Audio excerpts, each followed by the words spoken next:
Hi, my name is Amanda Lynn Petrin. Welcome to my YouTube channel. When people find out that I self-published my books, a lot of them want to know how much it cost. This is really hard to answer because it varies from book to book, from author to author. It could be $0 as it could be tens of thousands of dollars. It all depends on who you are and what your skill set is, who your network is, and what kind of quality product you want to release. Which isn't to say that you can't produce the top quality product for $0. It's just, it depends on all the other factors as well. If money weren't an issue for me, I would not be spending the same amount of money that I've been publishing on the books so far. There's a lot of things that I've done right, but I would definitely want to pay for professional editing. I would want to pay possibly more for covers. I would want to do a lot of things differently. My ideal budget for releasing a book would be about $5,000. I would want to spend about $500 on a really good cover.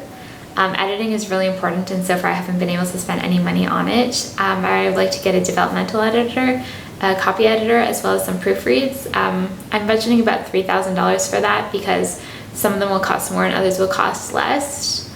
And I would also want to have like a lot of money for my launch. I'd budget about $1,500, which would include like a BookBub, some promo sites, Amazon ads, Facebook ads, Instagram ads.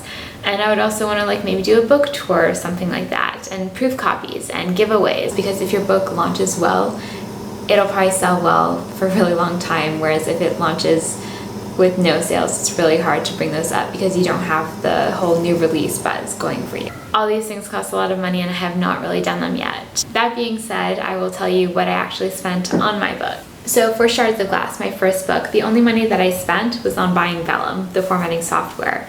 This was $331 because I'm in Canada, but the inside of my book looks beautiful. You can see every page chapter has like a little design in the front, middle page. I think that Vellum was worth it because I find that it looks like a professional product. It doesn't look like it was self-published. I did use a lot of other sites to check it out ahead of time, like Readsy and Drafted Digital. They do have free versions of it. And I found that although they were really, really cool, they looked very similar. They would say like made by Readsy, and I thought that made it look like a self-published book, and at the time I didn't want that. In hindsight, maybe I would have gone that way, but I like having the print version, the hardcover, the ebook, everything all from one platform that is super easy to use. If I want to create a box set of all the books together, that's really easy as well. So I definitely don't regret getting Vellum, but there are other workarounds if you don't have the money to invest in it right now.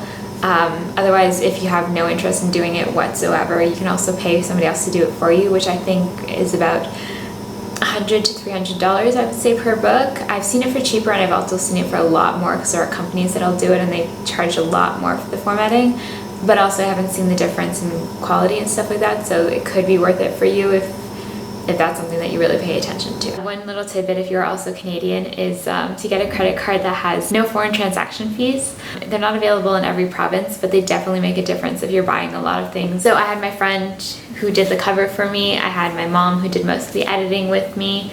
I really didn't pay a lot to promote it originally or at all. I really just spent money on the formatting. For my second book, Prophecy, I spent about $265 on the cover. So for this book, instead of having a friend do it, I went with 100 covers. They're a website that has all kinds of different covers, and they charge $100 if you just want the ebook, and then they'll charge more if you also want to get the paperback and the hardcover and stuff like that. But they offer a special for series where it's 50% off after you pay for the first book. Everyone after, you'll get half off. And they also give you a 3D image of the box set of the series at the end, and I thought that was really, really cool. I also spent a lot of money on ads. Some of them have worked out and others haven't, but I'm not counting ads because I feel like that's more something of like a day-to-day running your business expense and not so much the cost to publish it, so I'm not going to count that for here. Book 2 in the series, my third book to be published, was Destiny. I spent about $135 on the cover because it was 50% off with 100 covers. But for this book, I also paid for Publisher Rocket, which was a software that you can use to see which categories and keywords you should use for your books. It could be used if you're planning to write a book to see which of your ideas would be the most beneficial for you, which categories or keywords are hot right now. You can also just use it to see which categories you should put your book into and how many books you need to sell to get which ranking. Dave Chesson, the guy who created it, also has a bunch of videos that explain how best to use it and how to run Amazon ads and stuff like that. So far I haven't received the full benefit of it, but I think that's because I haven't spent enough time figuring out how to use it. But it's definitely been very helpful with Amazon ads, with changing my categories for my books, and for figuring out which books I want to write next. I also got Scrivener, so I won NaNoWriMo in November of 2019, and one thing that you get when you win is a 50% off coupon to get Scrivener. I love writing in Word. It corrects the right things, it capitalizes the right words, and I find it so much easier than any other software to write. But I love how Scrivener has composition mode where everything else kind of just goes black and you just have your writing on the screen, no distractions. I really like that. And I love how you can put two documents side by side and write on both of them. I mean, I know you can do that with your computer, but it's just a lot easier in Scrivener, and you can have all of your documents there without having a million Word documents open on your computer. So I bit the bullet and I got it at 50% off, and I don't regret it. It was very useful, but that's going into the production cost of Destiny. For my third book, Legacy, I spent $138 on the cover. You will notice that this is all just because the United States dollar has been gaining on our Canadian one, because it's the same price, just with the exchange rate that's changed. And I also got InfoStack's bundle for Write, Publish, Profit, I believe 3.0. Every year they sell a bundle for $49 with all kinds of author things or writing things.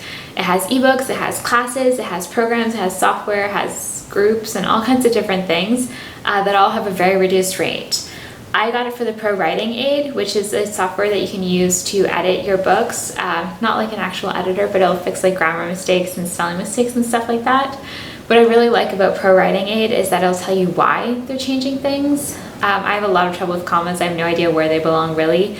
I kind of put them where it sounds like I would take a pause when I was talking. But Pro Writing Aid will tell you, I don't think you need a comma here because, and I think that's really useful for me to learn how to do it better in the future. It's happened to me with other softwares where it has told me, please take off this comma, it doesn't belong here, so I remove the comma, and then when I come back to edit the document again, it now tells me that you need this comma. So it's better to know why you're taking it away or leaving it there, and why certain grammar things work or don't work. I also spent a lot of money on the launch of Legacy, like well over $200, but Legacy did have a very successful launch in terms of selling to strangers instead of just family. Like a lot of my sales were ebooks to strangers. So the price, I don't know if they're worth it so far. Like I haven't made my money back of what I spent, but I have definitely been discovered by a new audience. So in that respect, I think it was worth it. I also spent about $70 on another cover for Annabelle, the Owens Chronicles novella, which hasn't come out yet, and I'm not sure if it will or if it'll just be like a bonus that you can download when you buy the box set when that eventually comes out.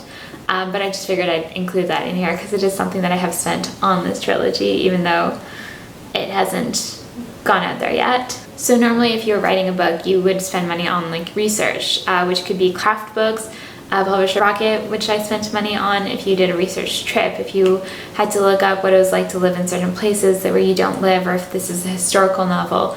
There's all kinds of money that you can put into research. For writing, you can have different writing softwares. You can have, like I have Scrivener, you could also write in a notebook and use a pen, but people like Neil Gaiman, I've heard he uses a fountain pen to write his first drafts, and those are not cheap. For editing your novels, there's developmental editing, there's line editing, there's copy editing, there's proofreading. Some of those are the same thing, just called differently. So for all my novels, I did the editing mostly myself. I'd have beta readers and people edit it for me, but it was never a professional that was being paid to edit. I'm Canadian, so all my ISBNs were free. It sucks if you're an American, you have to go through like Bowker, where they have a lot of discounts if you buy them in bulk. But for me, you just have to go on the Canadian website, register like as a publisher, and then you just have to order as many ISBNs as you want, and then when you run out, you just order more. I use promo codes for Ingram Spark, which is really awesome because normally it's $49 to upload a book and $25 if you have to make any revisions. I got promo codes from 20 books to 50K, from NaNoWriMo. If you win, you always get a promo code. And also Ingram Spark was running a promo at the beginning of the pandemic where you can get free uploads and revisions, which is really awesome because books tend to have typos and you have to upload new files pretty frequently, so that was really helpful. If you enjoyed this video, please like it and subscribe to the channel for more content like this. You can also ring the bell to get notified every time I post a new post, which will be every Tuesday at 10 a.m. Eastern Time.